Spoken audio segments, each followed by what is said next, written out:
परिचय। रविवार की सुखद सुबह है। 8 वर्षीय भावेश पास की दुकान से दूध, ब्रेड और मक्खन लेने जा रहा है। रास्ते में उसने पाइप से बहता हुआ पानी देखा। यह उसकी कॉलोनी की हर सुबह का सामान्य दृश्य है। भावेश को बहाव का कारण पता है। पानी टंकी के भर जाने के बाद ऊपर से गिर रहा है। भावेश एक महत्वपूर्ण प्राकृतिक संसाधन के ऐसे अविवेकपूर्ण नुकसान से दुखी है। आइए प्राकृतिक संसाधनों और उनके महत्व के बारे में जानें।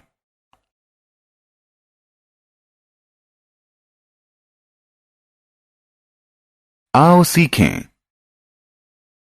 प्राकृतिक संसाधन को परिभाषित करना, नवीनीकरण के योग्य और नवीनीकरण के अयोग्य प्राकृतिक संसाधनों में विभेद करना, विभिन्न प्राकृतिक संसाधनों की विशेषताएं बताना।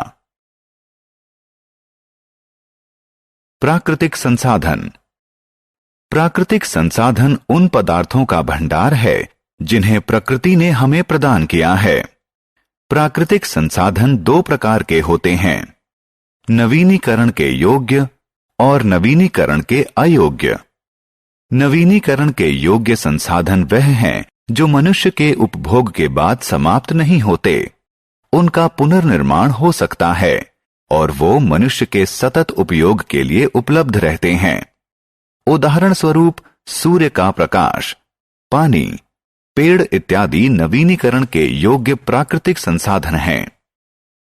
जिन संसाधनों की आपूर्ति सीमित है वे नवीनीकरण के अयोग्य प्राकृतिक संसाधन हैं। इनका निर्माण होने में कई वर्ष लगते हैं। ये मनुष्य के सतत उपयोग से समाप्त हो जाते हैं। उदाहरण स्वरूप कोयला, भूतेल इत्यादि नवीनीकरण के अयोग्य प्राकृतिक संसाधन हैं। आइए अब कुछ प्राकृतिक संसाधनों के बारे में जानें। सूर्य का प्रकाश। सूर्य एक तारा है जो हमें ऊष्मा और प्रकाश देता है। यह एक महत्वपूर्ण प्राकृतिक संसाधन है। पादप सूर्य के प्रकाश का प्रयोग भोजन निर्माण में करते हैं। सूर्य के बिना पृथ्वी बहुत ही ठंडी, अंधेरी होगी और इस पर जीवन संभव नहीं होगा। वायु। वायु एक अन्य महत्वपूर्ण प्राकृतिक संसाधन है। वायु गैसों की सम्मिश्रण होती है। इसमें मुख्यतः नाइट्रोजन, ऑक्सीजन और कार्बन डाइऑक्साइड होती है। सभी सजीव प्राणियों के अस्तित्व के लिए ऑक्सीजन आवश्यक है। जल। पृथ्वी का 70% भाग जल से ढका हुआ है। जल भी एक आवश्यक प्राकृतिक संसाधन है। यह मनुष्यों, पशुओं और पादपों के जीवन के लिए आवश्यक है।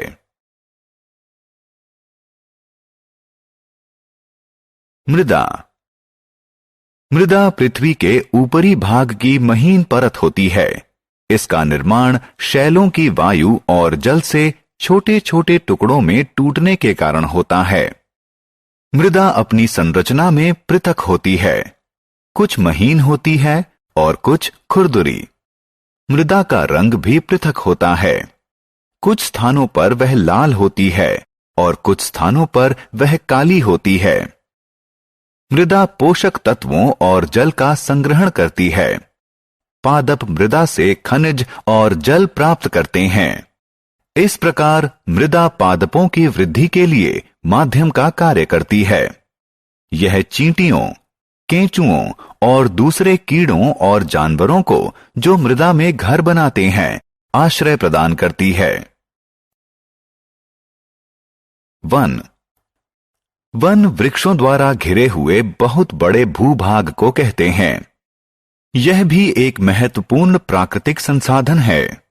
वन हमें ऑक्सीजन प्रदान करते हैं।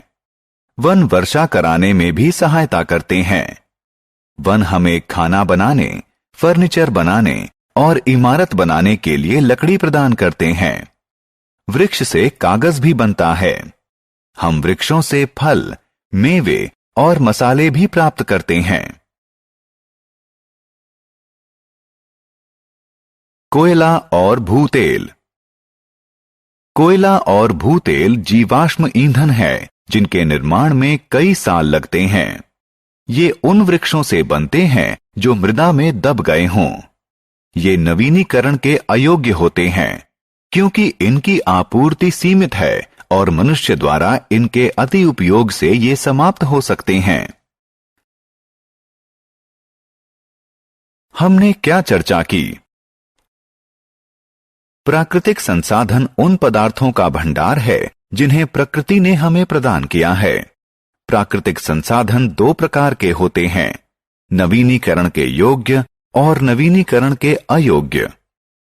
नवीनीकरण के योग्य प्राकृतिक संसाधन मनुष्य के उपयोग द्वारा समाप्त नहीं होते, जैसे सूर्य का प्रकाश, जल और वृक्ष इत्यादि। नवीनीकरण के अयोग्य प्राकृतिक संसाधन की आपूर्ति सीमित होती है। वे मनुष्य के सतत उपयोग से समाप्त हो सकते हैं। उदाहरण स्वरूप कोयला और भूतेल इत्यादि।